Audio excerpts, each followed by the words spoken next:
Hi there folks, and welcome back to the channel.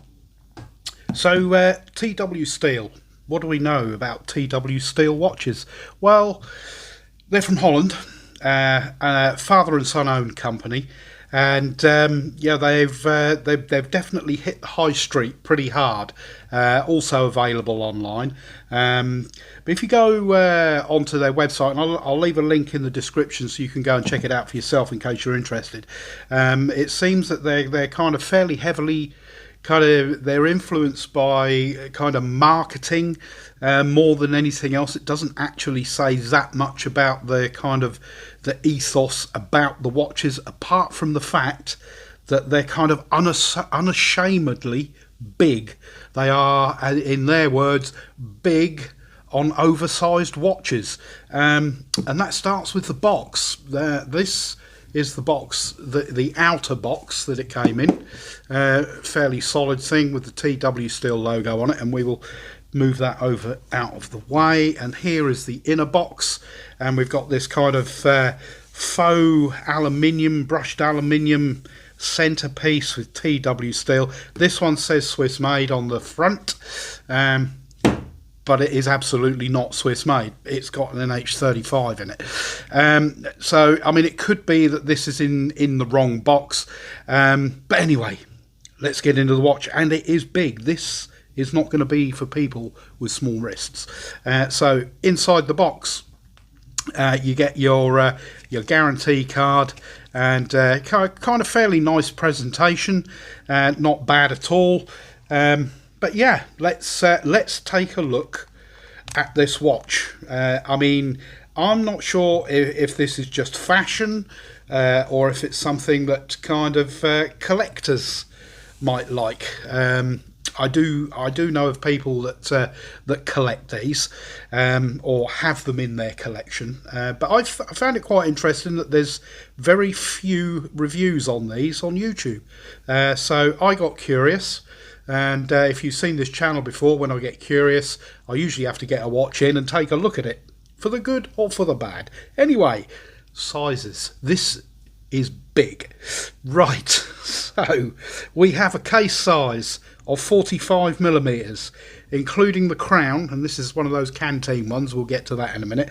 It's 53.8, and we have a lug-to-lug of 53mm, and a thickness of 15.3mm, a lug width of 22mm, and an overall weight of 140 grams, and that is on a leather strap. So this is a hefty beast. I don't know how thick that crystal is. The crystal is mineral crystal, and on their website it states that it's sapphire coated. Not too sure what all that's about, because I don't think it actually does much. They say it makes it kind of tougher and more scratch resistant. But anyway, let's get to this crown, which is 11mm here. We will wind this up and we will get it going. You undo that and it pops open, and there is your crown there. And because it's an NH-35, we have hand winding and we have hacking. 21,600 vibrations per hour, 41 hour power reserve approximately from fully wound, hacking and hand winding and all the rest of it, like I said. But anyway, there we go. We all know about that, and we'll take a look. It's got an exhibition case back on this, so yeah. But there we go. There she is, ticking away. I mean, if we take a look at this, it is actually all 316L stainless steel. This operates very well. It's nice and smooth to do up, no issues with that at all. I mean, it's PVD coated in that black, and you've got the TW Steel logo on the end of the crown. This kind of machined top to the fixed bezel, and then on your dial, and we'll get in a bit closer and have a look at that. As you can see, we've got your chapter ring around the outside. Those indices are all printed on, and a orange framed date window. The two dots at the top, which is the company logo, then TW Steel and automatic, and just the 4 Arabics at the 12, 3, 6 and 9, and there is no loom on this, none at all. So we won't be doing a loom shot.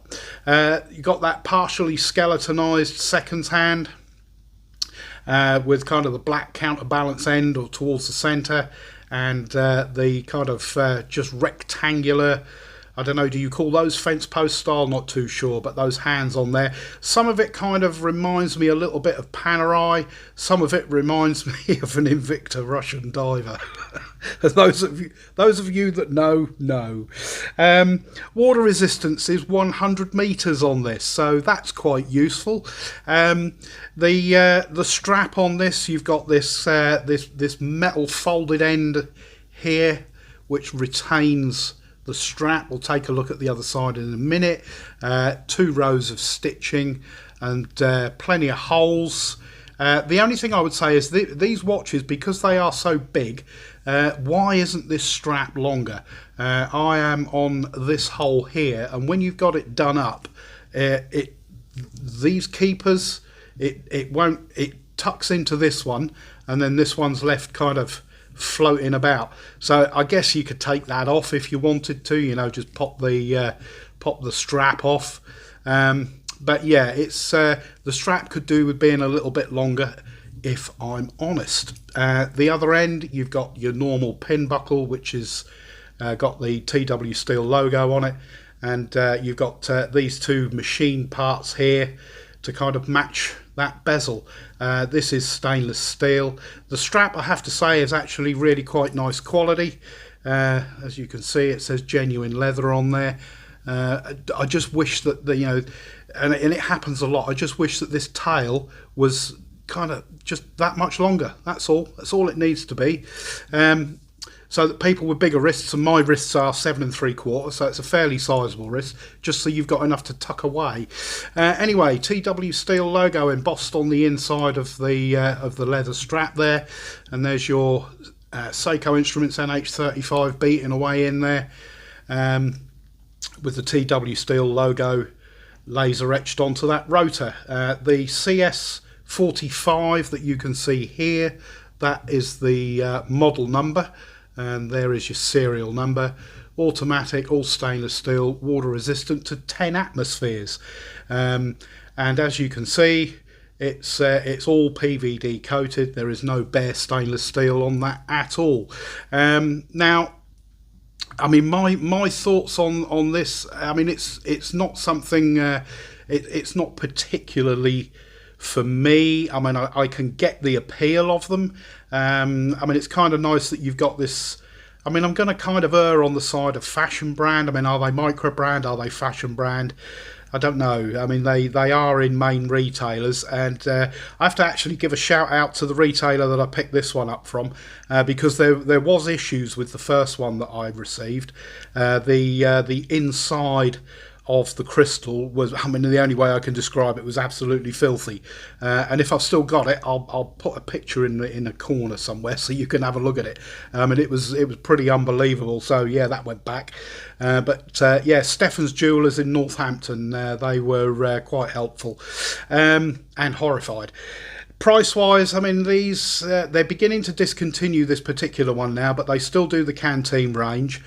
Some of them, they do some with Swiss movements in, and they also do quartz ones. They do chronographs, they do dive style, but this is kind of their core collection, if you like, what they call the canteen style. And yeah, I mean, it's definitely an acquired taste. It is a big watch, and there is no doubt about that. So if you like your big watches, this could be something that might interest you. As I was trying to say a minute ago, price wise, these were retailing around about the 300 mark GBP. I picked this one up for £125 in a sale, so they're obviously clearing them out. Is it something that I would recommend? I think it's definitely down to individual tastes and kind of how your collection is looking and where you're going with it.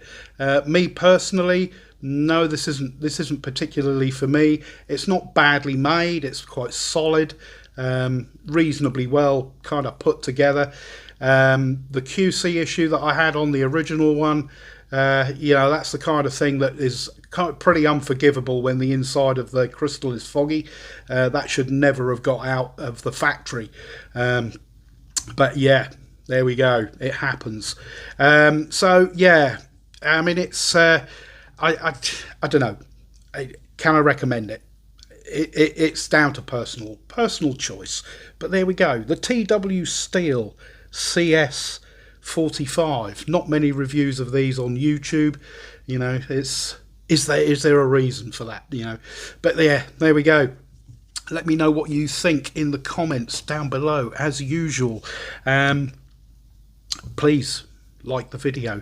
Even if you don't like the watch, still give the video a like. That'd be most appreciated. Subscribe to the channel, hit the notification bell, all the other excellent stuff that goes with it. But thank you very much for watching, and I will catch you all in the next video. Cheers for now.